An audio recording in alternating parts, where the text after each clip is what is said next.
La Escuela de Humanidades y Educación del Tecnológico de Monterrey en Campus Puebla les da la más cordial bienvenida a su podcast Atrévete a Saber, el nuevo espacio de divulgación del trabajo de investigación realizado por parte de los profesores de la Escuela de Humanidades y Educación. Les saludamos sus anfitriones, Rodrigo Esparza, Connie Castillo y Andrés Barradas. Bienvenidos y comenzamos. Atrévete a Saber es un espacio de divulgación del conocimiento generado por nuestros colegas dentro de la EGE como parte de su labor investigativa. El saber no solo nos permite conocer el mundo, sino también generar una reflexión crítica sobre este y sobre las diversas aristas de la dimensión simbólica del humano. Demos, pues, al conocimiento ese cariz de atrevimiento, de aventura para ir más allá de lo inmediato y evidente y construir una nueva forma de concebir la realidad que permita dar nuestra ilusión humana de plenitud existencial. Bienvenidos a su programa de radio Atrévete a Saber. En esta ocasión nos acompaña el maestro Flavio Everardo. Muchas gracias, Flavio, por acompañarnos. Gracias, Rodrigo. Gracias por la invitación. Flavio Everardo es profesor investigador de tiempo completo en el TEC de Monterrey, Campus Puebla. Es estudiante del doctorado en la Universidad de Potsdam, en Alemania, en el área de representación del conocimiento y razonamiento. Es productor musical de música trance, es fan de Ableton Live y también es miembro activo del campo de producción musical inteligente. Además, Flavio, en conjunto con el productor de música house Aaron Clash Rivera, comenzaron 750 Records en el 2012, que es un proyecto incubado aquí en el TEC. Y es un sello discográfico independiente de música electrónica con la intención de impulsar el talento nacional, pero también importar referentes mundiales de la escena. Pues nuevamente bienvenido, Flavio, y pues, empezamos. Gracias. Ok, pues vamos a empezar con la pregunta que siempre realizamos antes de entrar en materia. Y la pregunta es, ¿por qué tenemos que atrevernos a saber? Es una gran pregunta. Y creo que hoy en día, es lo que vamos a platicar de inteligencia artificial, entonces creo que es un tema todavía lleno de mitos, llenos de algunos mal conceptos o de algunos supuestos, sobre todo basados en experiencias cinematográficas o literarias, el cual pues a veces pues no siempre es así como nos lo pintan. Entonces creo que es bueno que podamos tener estos espacios. Nuevamente gracias por la invitación para poder platicar de lo que es, de lo que no es, de lo que se puede hacer y pues sobre todo pues ahorita pues vincularlo con música. Muy bien, gracias.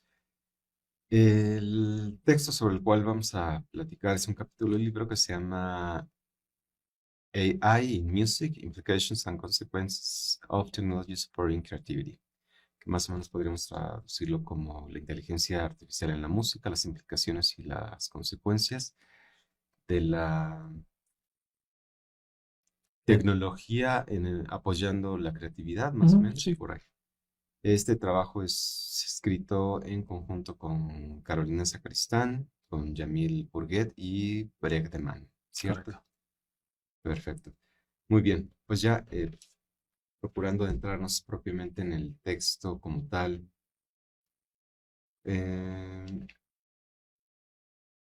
¿Consideras, bueno, lo que planteas a modo introductorio, pues es el trágico deceso de Giacomo Puccini, antes de que pueda finalizar la última ópera que compuso, que de hecho queda, pues, insisto, inconclusa, que es Turandot, Correcto. en 1924. Entonces, con- contextualizas al lector sobre, pues, cuáles fueron las circunstancias en las que, pues, fallece Puccini, qué es lo que ocurre un tanto después con los intentos por concluir esta obra, etcétera. Entonces, como primera pregunta, ¿consideras viable la secuenciación y finalización a partir de esta obra, a partir de algunas ideas escritas por el mismo Puccini, a modo de boceto? Sí, Puccini, igual contextualizando, gracias por la pregunta, deja unas notas de lo que pues intentaba o buscaba que el final fuese acerca de, ¿no? Uno de sus más allegados alumnos o pupilos, de apellido Alfano, es el primero que obviamente pues propone, busca hacer un final, pero no siempre no se apega mucho a estas notas. Tuvo el atrevimiento de hacer su propia versión, el cual obviamente, como todo, genera su debate, su polémica sobre si eso no es, suena o no suena a Giacomo Puccini. Yo creo que es válido que hayan habido estos intentos y por eso también nosotros planteamos la pregunta de, pues, ¿por qué una inteligencia artificial pues también no podría proponerlo? De ahí entramos a otros temas de, pues, si alguien quisiera saber quién tiene la razón o cuál sería el mejor final, bueno, creo que ese es otro tema, ¿no? Ok. Eh, Dentro de este mismo marco introductorio hay una anécdota que me pareció sumamente interesante que Ujú. implica a Arturo Toscanini, que fue un director contemporáneo, coetáneo a Giacomo Puccini y otros importantes de la música. Y la anécdota más o menos va en el sentido de, en el estreno, cuando se le solicita a Alfano, precisamente discípulo de Puccini, que finalice la ópera, pues la obra ya está completa y sin embargo, el día de su estreno, este director Toscanini, al llegar al punto en donde había dejado Puccini la obra, para a los músicos, voltea hacia el público y les dice palabras más o menos hasta aquí. ¿Por qué? Porque el maestro ha muerto. ¿Qué opinión te merece esta actitud de Toscanini? Híjoles, me encantaría tener la opinión de Carolina, que fue quien es experta en esta parte, pero vaya, mi opinión sería que creo que es por respeto al trabajo del maestro, el que pues hasta aquí es el trabajo original Ujú. y pues digamos, si se hubiese continuado, por así decir, ok, y al menos advertimos a la gente de que ok, hasta aquí se, fue el trabajo de una persona, de aquí a acá comienza el trabajo de otra persona. Hasta cierto punto como pues, fue un trabajo en equipo, ¿no? Digamos que obviamente pues no intencionado, no planeado desde el comienzo. Y creo que era bueno dejar en claro que pues hasta aquí hasta aquí terminaba la obra, sobre todo pues en aquellos tiempos en donde pues bueno, la comunicación o vaya, no era tal vez tan fácil o tan accesible saber pues el contexto de la obra, no había tecnología como hoy en día y pues creo que fue bueno dar ese reconocimiento o dar esa pausa al trabajo de Giacomo Puccini. Ok. Digo, nada más por contexto, esto ocurrió en abril del 26 de 1926. 25 de abril, correcto. Y esto, siguiendo con la lectura del texto, me encontré algo que me llamó poderosamente la atención y es lo siguiente, en el texto se plantean cuestiones que no son estrictamente musicales, es decir, algunos aspectos que implican también enfoques, diversas interpretaciones, decisiones y sesgos. Ujú. ¿Por qué prestaron atención o tanta atención a estos aspectos o a estos otros aspectos que de alguna forma pues también trascienden lo musical?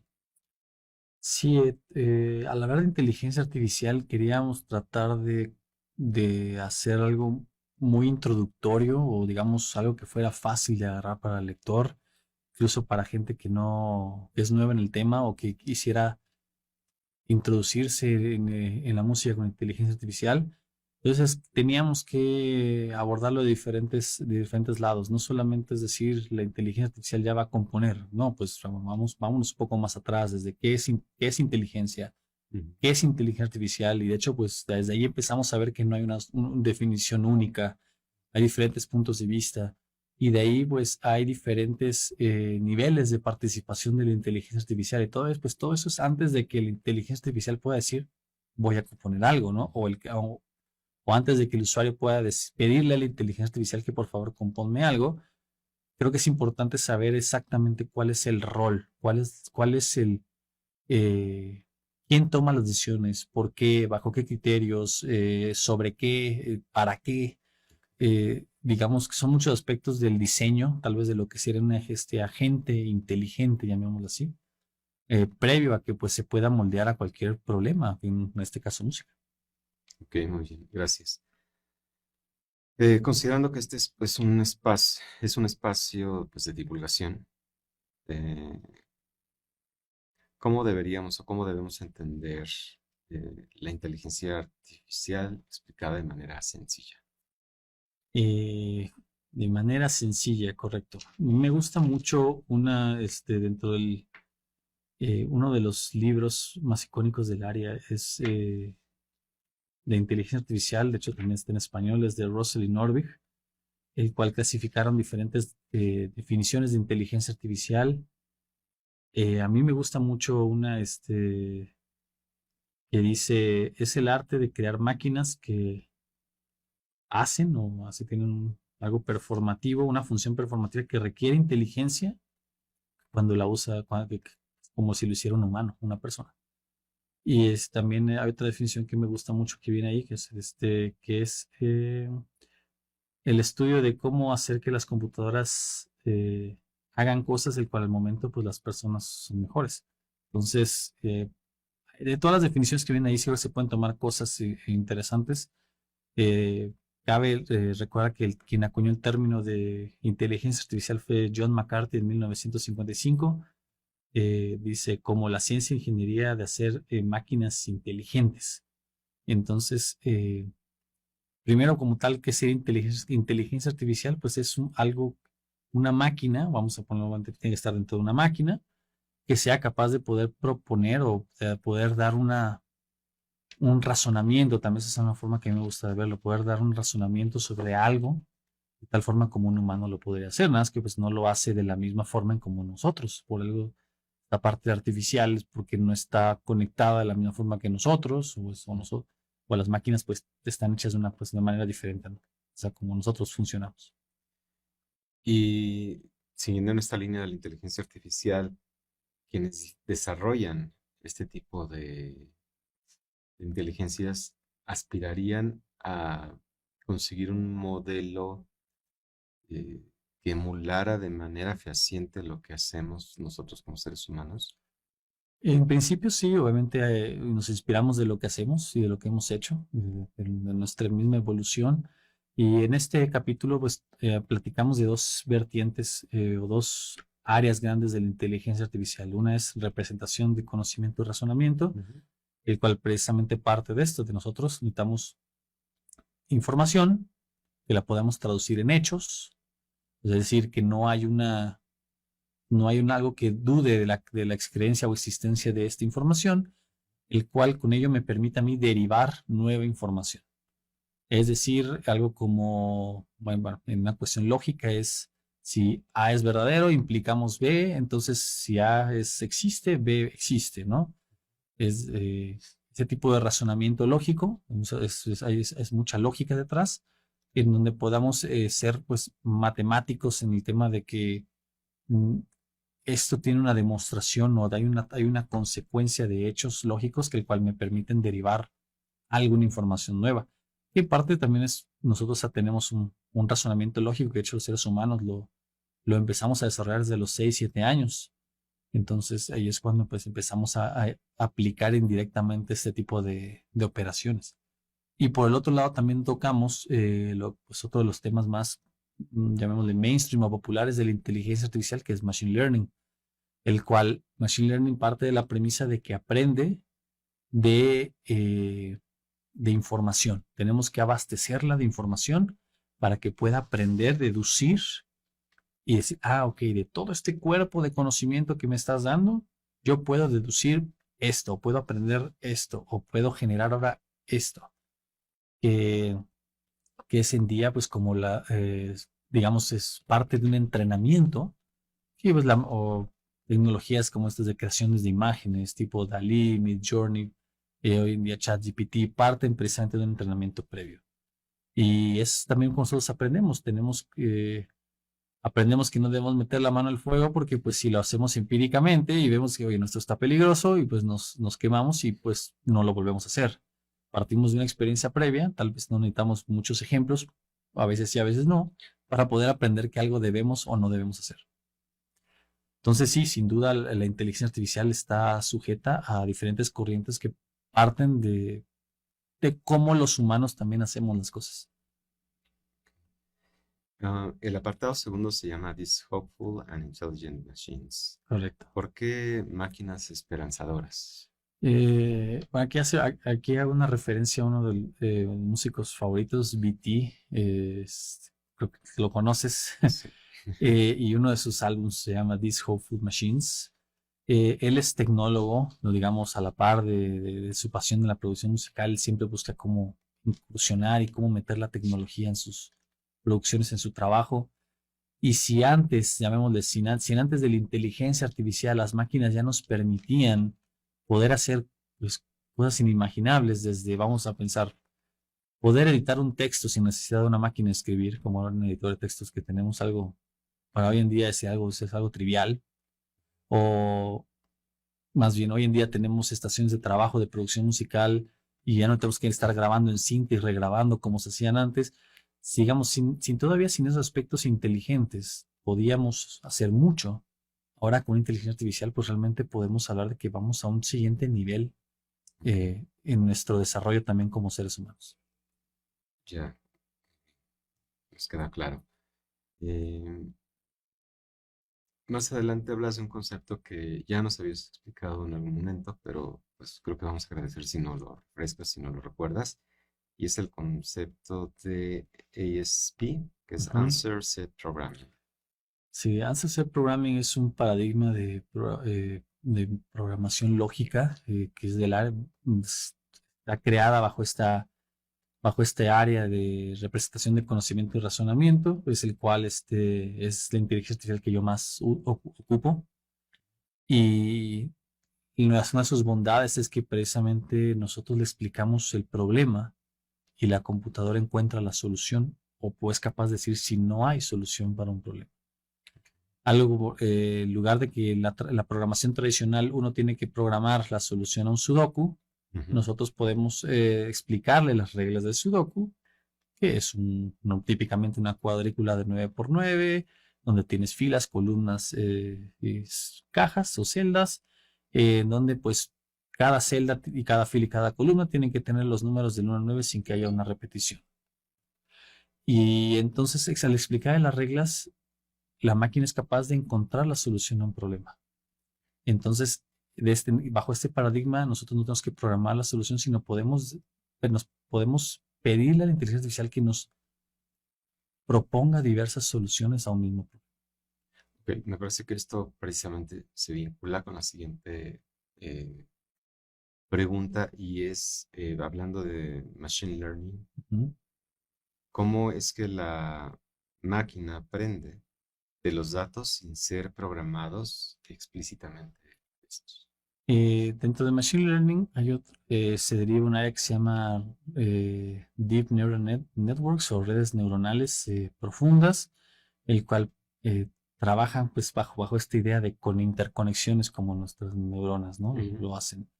El cual, digo, ya podremos luego entrar a cuestiones más técnicas, pero pues lo que hacen es analizar la información de entrada, contrastarla con varias fórmulas que tiene detrás y poder deducir información. Entonces, Machine Learning también tiene un área que, por ejemplo, que le llaman, puede ser supervisada o no supervisada.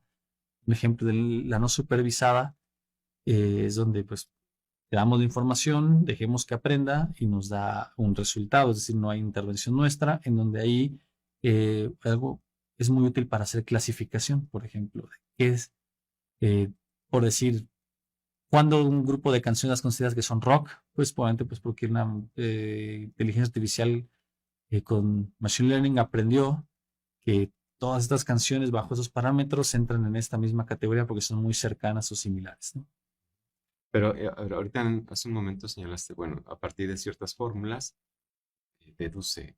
Ujú. pero pues estas fórmulas están precargadas de alguna forma. Sí, pero ya Entonces, digamos, eso ya implica que hay un cierto hoy en día hay muchos algoritmos y ya que vienen algoritmo. ya o muchas funciones que ya vienen ya dadas y que uno no tiene como tal que preocuparse por estas, llamémosle, o estas capas internas Ujú, o ponerse a programarle, eh, digamos, a muy bajo nivel cómo funciona la red neuronal. Ya no es necesario. Hoy en día, incluso, por ejemplo, si a alguien le interesa, en el lenguaje de programación Python hay una paquetería que se llama TensorFlow, el cual nos permite, forma, vamos a decir, más rápida, o sin tener que estar programando todas las cosas minuciosas, podemos darle información de entrada y poder empezar a jugar con algoritmos de Machine Learning. Y hay muchos cálculos, todo que pues ya están dados, ya no tenemos que hacer nosotros. ok, pero vienen, digamos, precargados. Sí, hay muchas cosas que ya vienen, digamos que ya vienen con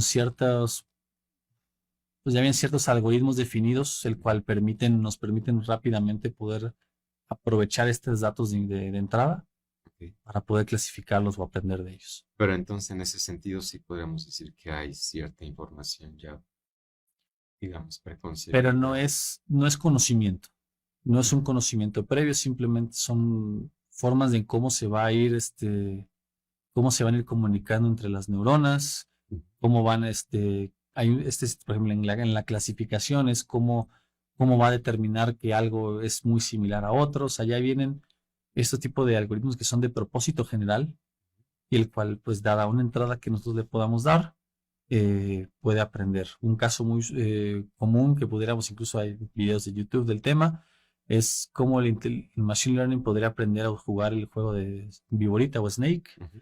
en donde pues obviamente sabemos que el chocar contra uno mismo o contra una de las paredes va a tener una puntuación negativa o tiene una connotación negativa porque pues perdemos. Ujú. Y el cómo poder encontrar bueno, es que antes eran píxeles, ¿no? Estaban píxeles, pero cómo encontrar la recompensa, en este caso, no sé, creo que lo he visto a veces han sido manzanas o han sido figuritas, el cual hace que la serpiente vaya creciendo en tamaño, tiene una connotación positiva o tiene o tiene, digamos, es un valor, pues sí, positivo al algoritmo.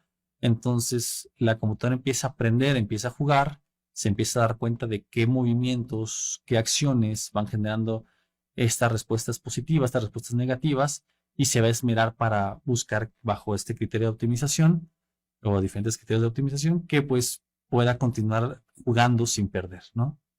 Entonces, pero tiene que pasar por varias interacciones, por varias iteraciones para poder decir, lo que tú quieres es que yo siga generando puntos, consumiendo este premio y haciendo hacer la serpiente más grande. Eso es pero lo aprende, digamos, no le tenemos que decir eso. Bien, bueno, ya necesitaremos más tiempo para hablar sobre y poder comprender a cabalidad. Eh, Hay algunos tecnicismos que tampoco eh, digamos, si no estamos inmersos en la materia, pues cuesta un poco de trabajo entender. Uno de ellos es el GPT-3, que Es es el precisamente Chat GPT, ahora en la versión 4. GPT no quiero equivocarme otra vez. transformador generativo Es preentrenado. preentrenado, es Generative Pre-trained Transformer, precisamente habla pues de este entrenamiento previo al cual tuvo que ser sujeto para poder aprender y poder saber cómo reaccionar bajo una circunstancia nueva. ChatGPT, conforme lo usemos, va a seguir aprendiendo, va a seguir aumentando sus capacidades, su base de conocimiento y digamos, pues va a mejorar. Es decir, pues como nosotros, al practicar algo, al seguir realizando una misma actividad, nos volveremos mejor. Entonces, eso es lo que hace que bueno, toda esta tecnología de OpenAI, pues hace que pues hoy en día podamos tener algunas conversaciones interesantes incluso con ChatGPT. Ok. Más adelante hablas de los niveles de automatización, señalas que son cuatro y los detallas. Eh, ¿Cómo interpretamos estos niveles de automatización? Gracias por esa pregunta. Pues, precisamente esa es la parte central del artículo donde queríamos enfocarnos lo más posible, ya que en la inteligencia artificial casi siempre lo hemos visto como una caja negra, es decir, en el que es algo completamente autónomo y está bien, porque al principio creo que lo que los investigadores buscamos y otras comunidades buscaban o buscan es ver los alcances de una inteligencia artificial sin nuestra intervención. Ahora que, pues, digamos, que sería un caso de ello, el que yo le pueda pedir a una computadora, dame una composición completa de 5 páginas, por ejemplo. Tantas voces, con tantos instrumentos, en tal clave, en tal, o en tal tonalidad, mejor dicho, y que me pueda dar un resultado pues completo y que yo ya pueda pues tomar el resultado y verlo, ¿no? Analizarlo y saber si me es útil o no. Sin embargo, en la producción musical, pues, y en otras áreas se ha buscado que la inteligencia artificial tenga cierto grado de participación o colaboración. Entonces, comenzamos precisamente con el que es automático, 100% automático, que es este concepto de la caja negra, en donde pues el sistema toma completo control de los procesos internos y del resultado.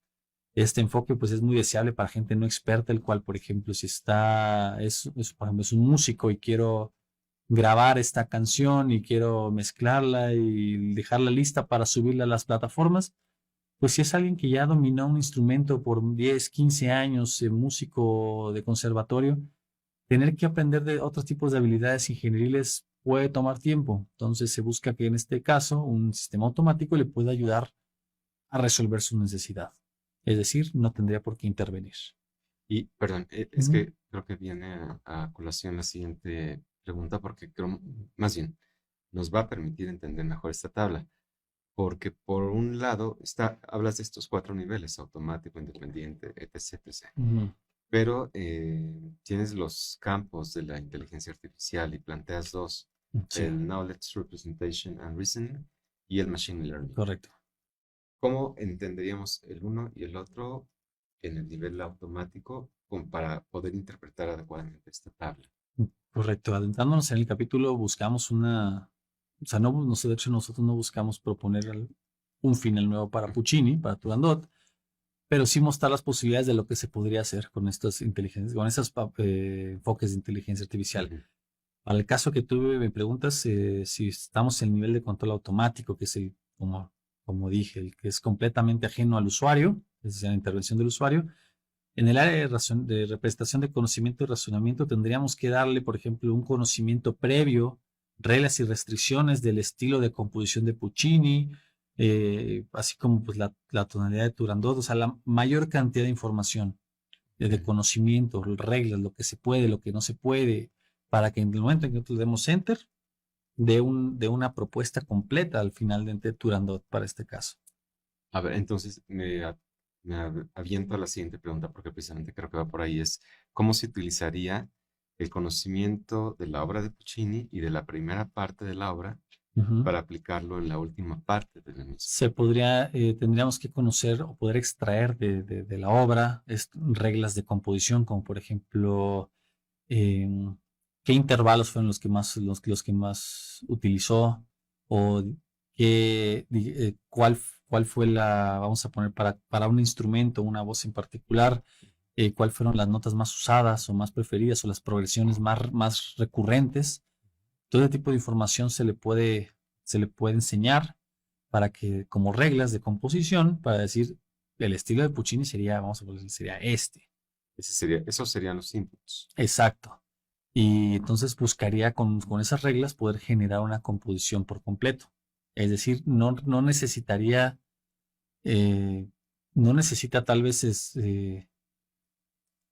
vamos a pensar, no necesita ejemplos de composiciones previas, necesita las reglas y las restricciones de lo que Puccini podría haber hecho o no. Ok. Y los, si los inputs son los mismos bajo el esquema de Knowledge Representation y de Machine Learning, ¿los resultados serían los mismos o no No, necesariamente? porque digamos, todo va a ir sujeto a lo que pues uno le enseña o puede enseñarle al sistema.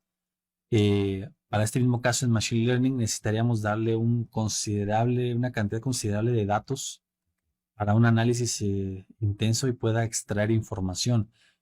Tendríamos que darle, por ejemplo, toda la obra de Turandot, los diferentes finales de los otros compositores, todas las demás obras de Giacomo Puccini, para que la inteligencia artificial pueda aprender y decir, ok, creo que Puccini le gustó mucho hacer esto, o siempre que tuvo esa situación optó por esto, pueda deducir nueva información. Pero ahí es en base no a reglas, sino en base a la evidencias, vamos a decirlo así, a obras pasadas. Entonces, los resultados no se vería que fueran los mismos, ya que pues en algún momento podría ser que sí haya intersecciones, pero digamos, va a depender. Vamos en condiciones óptimas, digamos que podríamos conseguir los inputs correctos para los dos enfoques. Aún así veo que habría diferencias y pues sería muy enriquecedor poderlas analizar. Ok. Y los restantes niveles de automatización pues están en función de qué tanta autonomía le conferimos o le concedemos a la máquina, o si, por ejemplo, en el cuarto nivel ya hay una intervención mucho más eh, señalada por Sí. parte del sujeto. Déjame brincar hasta el último nivel. Pues una de las referencias que usamos en el texto, Brecht, de Man, el coautor, pone en el último nivel, que es el Insightive, el clip que salía en Microsoft Word hace muchos años, no sé, por ahí gente, así la referencia sea muy acorde, pero antes Microsoft Word tenía este clip, una caricatura de un clip que daba alguna sugerencia o algún tip, oye, o crees que así que, no sé, algo, no se te olvide guardar tu documento, o te recuerdo que tienes o esta palabra tal vez mejor cámbiala por esta. O sea, es decir, no está haciendo nada por uno, no va a hacer tu trabajo como lo hace completamente el sistema automático, te va a dar como recomendaciones.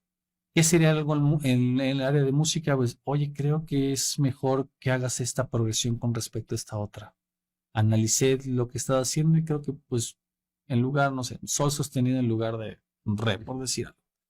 O más hacia la ingeniería y la producción musical, creo que es demasiado el efecto de reverberación que le pusiste a este instrumento. Deberías de bajarle un 10, 15, 20%. Es una recomendación, simplemente es como alguien cuando pasa, escucha y te da una opinión, vamos a decirlo así. Y en medio hay dos niveles que para mí son mis favoritos, hasta en medio. Que digamos, relajando del clip, vamos a ponerlo así, es el suggestive, el cual la participación está limitada al análisis y recomendaciones, pero puede proponerme puntos de partida o sugerencias de cómo comenzar un trabajo, cómo terminar un trabajo. Algo en composición podría ser que me diera una melodía y sobre eso parto yo para hacer el resto no solo del resto de mi obra, de mi composición. O en el área en las áreas ingenieriles de producción musical me pueda dar un balance de todos los volúmenes en una mezcla. Pues no es el trabajo final, pero me va a dar un punto para que yo pueda comenzar en lo que nos fuimos a tomar el café, platicamos, regresé, yo que ya tengo algo para empezar a trabajar. Y el último que falta es independiente, es cuando le delegamos tareas específicas. Hoy en día ChatGPT creo que está por ahí en estos términos intermedios en donde pues le podemos pedir algo en concreto y nos lo va a hacer. No le pidamos algo muy amplio, funcionará mejor cuando le pidamos cosas muy específicas. Compónme por favor 3 compases que necesito yo llenar en esta sección, el cual no estoy muy seguro. Dame una propuesta para esos 3 compases. O proponme un proceso de ecualización entre estos audios que tengo, pues para que, no sé, pues para que la mezcla sea, vamos a poner un poquito más, vamos a poner más clara, vamos a ponerlo traducible hacia otros sistemas, ¿no? Entonces, son tareas específicas, digamos que entonces no necesitaríamos entrenar la inteligencia artificial con todo el conocimiento habido, con todos los casos, sino porque buscamos que sea muy bueno en algo. Y pues entonces es como si pues pues contratamos un pequeño sistema experto, ¿no? En un área, ¿no? Ok, creo que esto aclara mucho, pues, el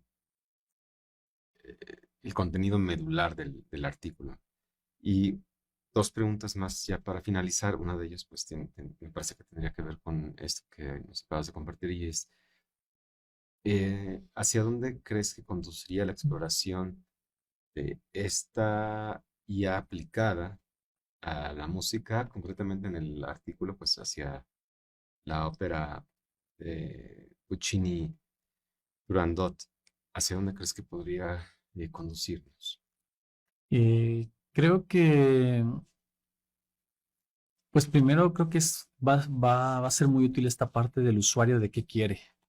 Digamos, dependiendo del nivel de expertise del usuario, de decir, oye, yo soy compositor con mucha experiencia y quiero un asistente, vamos a decirlo así, pues la inteligencia artificial va a hacer algunas cosas en particular y, pues, en lugar de tal vez querer hacer todo, ¿no?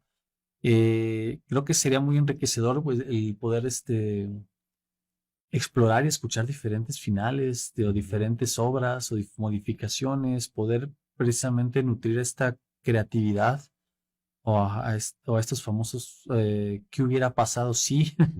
Y pues por eso también más adelante hay una sección en la parte de implicaciones donde hablamos del espacio de búsqueda, donde obviamente pues en un medio artístico, creativo, las posibilidades son enormes, es muchísimas en términos de combinación y permutaciones.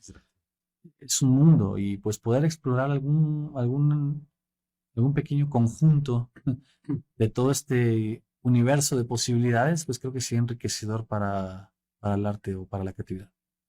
Y finalmente, ¿cuál sería tu conclusión o a qué conclusión llegaste después de, pues, escribir, de investigar y de escribir este artículo? También, como conclusión y a la vez postura, es una postura de los cuatro, es de que la inteligencia artificial tiene que ser más un apoyo, porque siempre está este tema de la inteligencia artificial me va a quitar mi trabajo. Es- Creo que es una pregunta válida, pero por eso nosotros estamos empujando a que sea más un asistente, un Ok. apoyo, un recurso. Y un área que a mí me gusta mucho es la que le llamamos aquí en el capítulo Trustworthy AI. Bueno, no es un término nuestro, es un término que ya existe. Y dentro de Trustworthy AI también existe un área que se llama Explainable AI, donde la inteligencia artificial, si la veremos como una caja negra, podríamos llegarlo a confundir como un proceso estocástico, aleatorio, donde, ajá, salió un resultado y ¿por qué? Sí. Entonces, la inteligencia artificial tiene que abrirse a esta capacidad de diálogo, de decir, hice esto por esto, esto y esto y esto. Y tal vez uno puede decir, ok, hasta este punto creo que tenías razón o me gustaba tu propuesta, pero tal vez esto no. Y puede existir este diálogo y este trabajo colaborativo. Entonces, eso es creo que algo de lo que más me gustaría dejarte, de que es una herramienta más, ¿no? Ok. Bueno, me parece que podríamos todavía seguir dialogando, pero pues se nos ha acabado el tiempo, lamentablemente. Y pues muchísimas gracias, Flavio, por acompañarnos y coméntanos en dónde podrían encontrar este artículo. Este artículo estará disponible en el mes de agosto y el libro estará impreso y también estará digital en la editorial Taylor and Francis. El libro se llama What AI Can Do. Tiene mi apellido, Strengths, Knowledge, Strengths, Biases and Resistances to Embrace Algorithmic Culture, por Manuel Sebral Loureda, Elvira Rincón Flores, son los editores, con son los que estuve yo en contacto. Obviamente, pues en cuanto esté ya disponible, pues o antes se lo haremos llegar, Rodrigo, y pues veremos cómo también poderlo compartir con la audiencia. Y pues bueno, que sea pues un gran punto de partida para iniciar conversaciones y debates alrededor del tema. Claro que sí, seguramente así lo haremos. Pues muchísimas gracias nuevamente y muchísimas gracias a ustedes por acompañarnos y no olviden seguirnos en nuestra siguiente emisión. Mientras tanto, atrévanse a saber. Muchas gracias por su generosa atención y nos encontramos en nuestra próxima emisión de su podcast Atrévete a saber. ¿Y tú, te atreves?